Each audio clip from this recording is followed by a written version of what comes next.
welcome to our channel, where we set out to explore wonderful, great works of literature. While dressed in elegant clothing, because why the hell not? So today we're going to be doing a special for our Portuguese-speaking, particular Brazilian fans out there. And boy, do you guys love Machado de Assis? Yes. And actually, we love him too. Yeah, we do. Thank you for this recommendation. Yeah.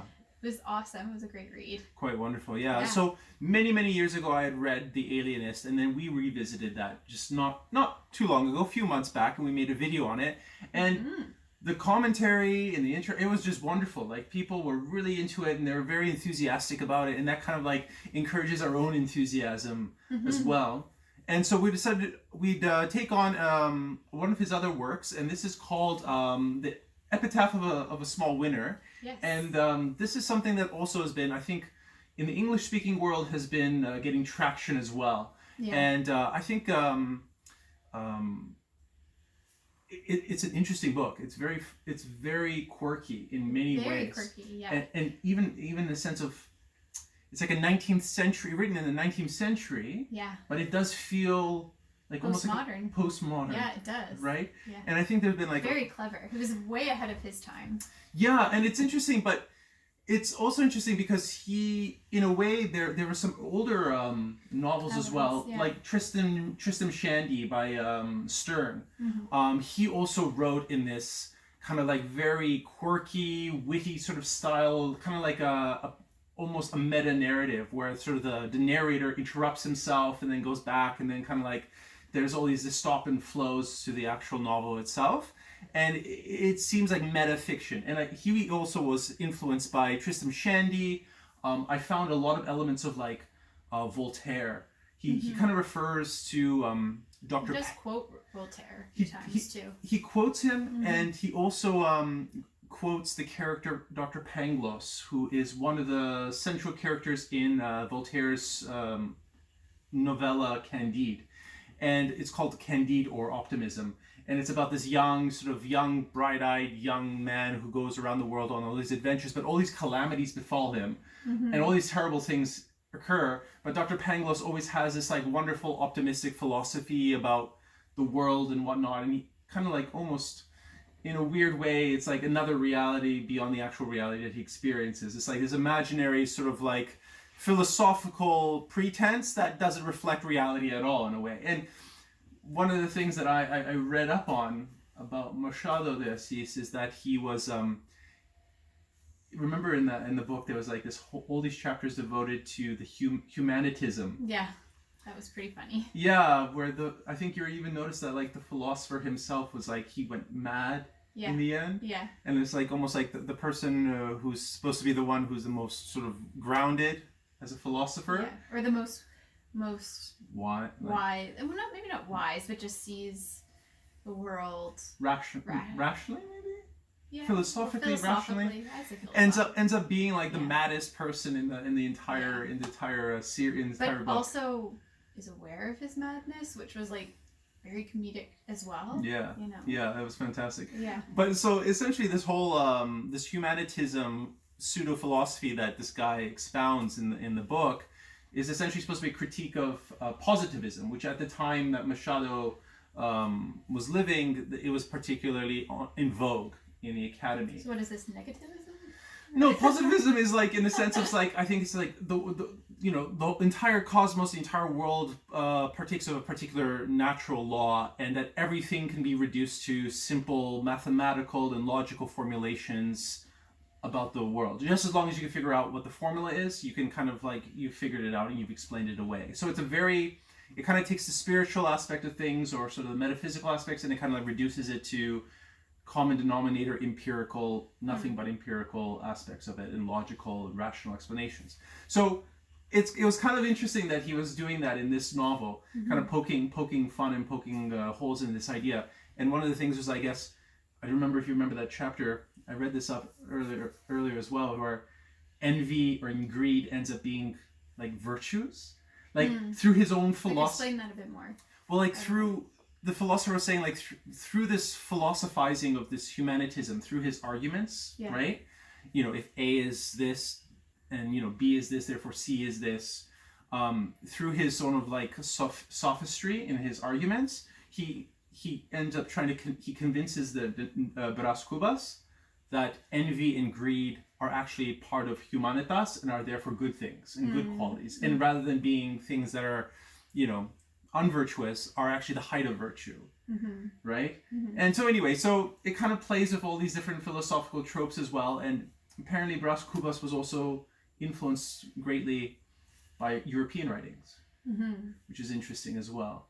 I think you read something on regarding that in terms of the Brazilian society and how a lot of it was influenced quite a bit by sort of the European literature as well. And so that a lot of Europeans imagine Brazilian culture to be very exotic. Oh yeah, yeah. You want to speak a bit to that? I'm sure like Brazilian fans are like, oh yeah, we get this all the time Yeah. from foreigners, right? But I guess even back in the day, there was a push for him to, rather than writing in more European style, to talk about it from an exotic light and kind of hype up, for example, the like slave movement, or talk about like these tropical destination kind of adventure stories, and that just he actually wrote more similar to Russian literature. Russian literature, yeah. In many ways. Yeah. Because especially earlier on, his earlier works were more Russian in style. Yeah, apparently. And it's like his subjects are quite a bit about the sort of the upper class, the aristocracy, and sort of like genteel society, and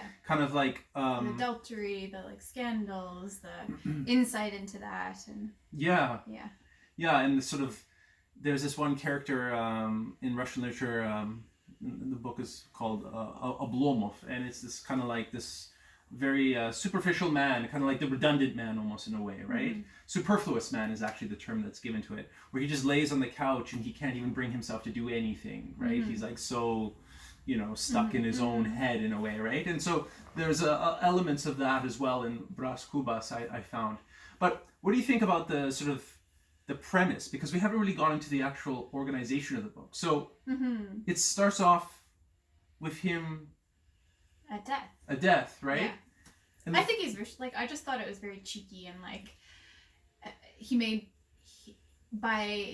think I read this somewhere else and I was like, that is so exactly the best way to illustrate how he writes, is a sentence that is he contradicts himself within a sentence very cheekily to prove a point. So I can't think of an exact example. Maybe you can. I can't, no. Yeah. Anyway, it's hard to explain unless you read it, right? But it's the lengths, like even the chapters themselves are very cheeky. It's like so short in some, or like there's 160 of them. Yeah, 160 chapters, and some of them are like, just ignore this chapter, or like, or it'll be like one sentence. Even one chapter is like one sentence, like of just a dot dot dot dot dot dot dot, like just like a visual of a bunch of dots in a row. Yeah. But what do you think? How would you describe I guess the book overall? Like if you were to sell it to someone, how would you explain it? It is kind of, it's hard to explain. That's what kind of makes it like almost like postmodern or modern. The modernism, they kind of did a lot of that as well. But it feels like, you know, you're sitting in a room with an eccentric person who is telling you their life story and interrupting themselves, and very, you know, it's like this pseudo-neuroticism, pseudo-anxiety that they kind of want to know whether they're boring you or not boring you, or how you're feeling about this, or don't misunderstand me here, or there's this one... Or make fun of himself throughout it, like...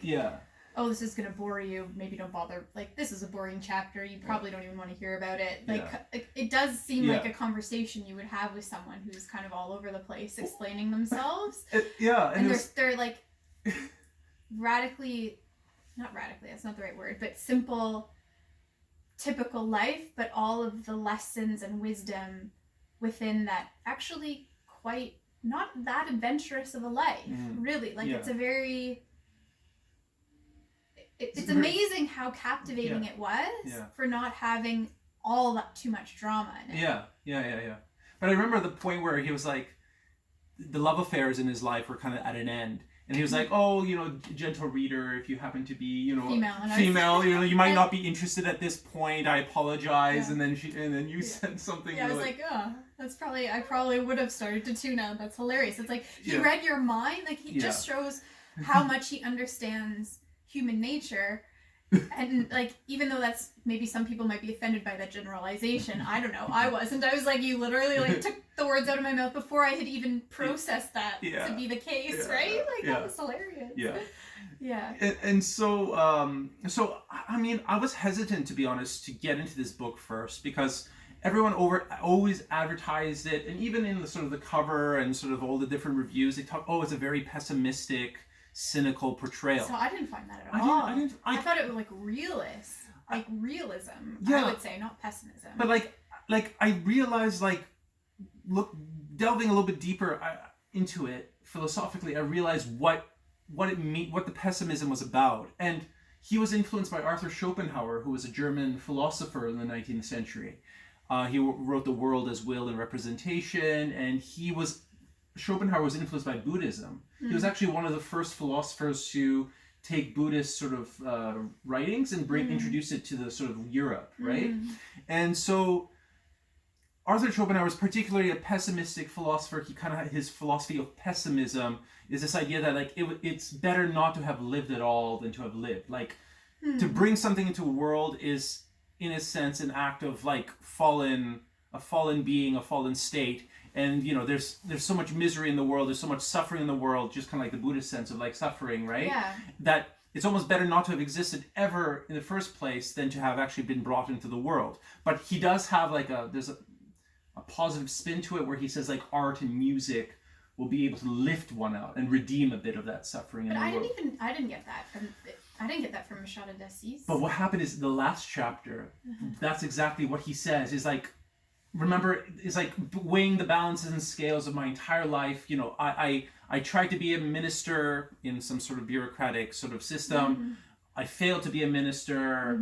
You know, I tried to get married. I failed to be married. All these different things that counteracted each other and canceled each other out. And he says, but at least one thing I did right was I wasn't able to marry and produce a child into this world. And therefore I consider like, you know, I did one good thing in terms of not perpetuating the sort of the senselessness of it. It was almost like he said it was like balanced between like great and not so, like it was like it was neither bad nor good, it just was. Yeah. Right? And I think that was kind of the humor of it throughout. It was like he wasn't like, I don't know. There's no sourness about it. No sourness, no tragedy. Like even though, you know, a Russian novel, and contrary to maybe his earlier works, a Russian novel would have been like, oh, this affair is so tragic, I have to kill myself. This love affair didn't work out. And high drama. Yeah, and like even though the events in here would have been very high drama in a Russian novel, it was kind of like, well, that didn't work out as planned. Moving on. Oh, let's try this. That didn't work out. And that, I think that's what really makes it real. It's like, you know, in life, there's very few of us who just really excel and end up in the top of everything, right? We have our pleasures, we have our moments of beauty. And defeat as well, and right? Great moments of defeat. I would say probably most of us have more moments of defeat than grand. Yeah. Right? Like if we look at the average person, they might not want to admit that. Yeah. But I thought that's what made it really a real book. And I really liked his like lightness throughout it. Yeah. You know. It was very light. I'm also reminded of those other sort of Romana clefs, I think they're called, like the sort of the story that starts with the narrator from childhood and then follows them all like along their lifespan up to old age, right? Mm-hmm. And he kind of reverses that in a sense. Like he starts at his death, and then he then goes immediately to his like childhood, and then brings you down to, and he doesn't even like recapitulate the death part. He just like catches pneumonia, and then that's kind of like. But what I liked was exactly that. There was like an airiness to it. There was a lightness of it, and also kind of like realistic. Like he's madly in love with his like first love, and then he's so naive. Madly in love with the next one. Madly in love with the next. It's funny, like kind of. Yeah, and it's like poke fun at that too. But it felt real. Like it felt like I'm curious to know. You know, like I think we read a little bit of his biography, and he was actually quite conformist. Like, I mean, not in a negative sense. Like, he wasn't. I don't think he was very cheeky, but outwardly he was very conformist. The way he dressed, his mannerisms, how he displayed himself in public and in society. But inside he had this like little cheekiness to him, right? And so it's interesting that I don't know quite where I was going with that, but there's two sides to him. Yeah. I think. Yeah. And the exterior doesn't necessarily reflect the interior. Actually, I don't think it even really does. Yeah. Because, even when you take the other one, the Alienist, where he realizes that everybody's kind of a little bit crazy, right? You know who I imagine him to have been if we were to, like, this is just me based on this one experience, well, the two experiences with the Alienist and this one. I imagine if you go to a party and it's that introvert in the corner who looks kind of like, he looks very serious, but there's this little, like, flicker of, like, humor in his eyes, Cheekiness. right? This little cheeky glitter, and then you happen to be the person who's, like, standing by him, and they're muttering the most profoundly humorous insights into what is happening at that party. That's what I imagine Machado de Assis is like. Yeah. And it just, like, he didn't have to travel, like, a lot of his biographies say, like, he didn't do a lot of travels, he didn't to get his, like, understanding of the world. It wasn't from this extensive journeying to find what is the human essence all about, right? It was, he stayed within Brazil for most of his life, if not all of it, and really, like, he read a lot. He read most of the time, and he was in said, his, like, right, bookshops, right? Yeah, like, most of his experience and knowledge, which is probably more profound than a lot of people who travel and don't reflect on it. Don't reflect on it, don't care to learn anything about it, just simply see it through their one lens, right? And come back thinking they know everything about a country, culture, people, humanity, and yet he, absorbed really well what life is all about without having to ever have to leave. And I think that was exactly up to your point. It's like they were saying, I don't know if this was actually his words, but he was like more concerned with man than society, right? He was kind of like he liked to study mankind, and it doesn't matter where you are, people are the same. And this is what he came to, this conclusion, that he doesn't have to travel to the other side of the world. People also have their same desires, their same follies, their same sort of like ambitions and goals and fantasies and all these different things. So he was able to derive that and sort of condense it into these really funny stories. Very cutting, very perceptive. And I imagine if you were to, like, look back at his life, I could imagine him saying something very similar along these lines, like, because I don't think he was I guess he was somewhat famous during his time, was he? Do you know? He was, like, in literary circles of, like, so he was. Yeah. I was gonna say, I would see him being modest or having enough humility to look back and be like, oh, my life wasn't that remarkable, even maybe it actually was, but I could see him looking back being like, oh, it wasn't that remarkable, and that's why he can almost relate to characters like this so well. Yeah. And create it. Yeah. It was a really phenomenal book, and if any of you have not explored this writer, highly recommend it. Yeah, highly recommend him. He's really fun. I look forward to reading more of his works eventually. Yeah. I would like to kind of get into. So there have been some other recommendations as well in the sort of the comments section. So we'll have to take a look. Yeah, it's been very enjoyable. Yeah, it's really really fun. So is there anything else you want to? I don't think there was anything else about it that I wanted to discuss. But should we rate it? Okay.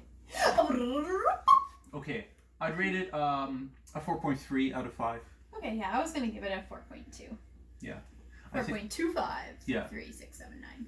Yeah, I think the style is really it's light and it's fun, but there's depths to it. There's some profundity as well, and it's not just a simple sort of quick read. I think. Yeah.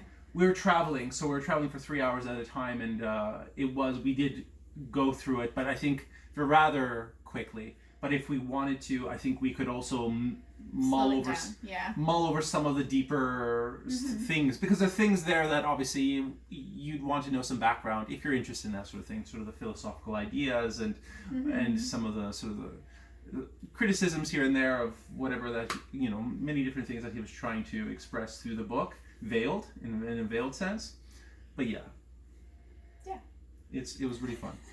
Okay, well, anyway, leave your comments. Let us know if you've read this one, or if you have any other recommendations for Machado de Assis that you'd like us to read. Yeah, or if there's any major insights that we've missed.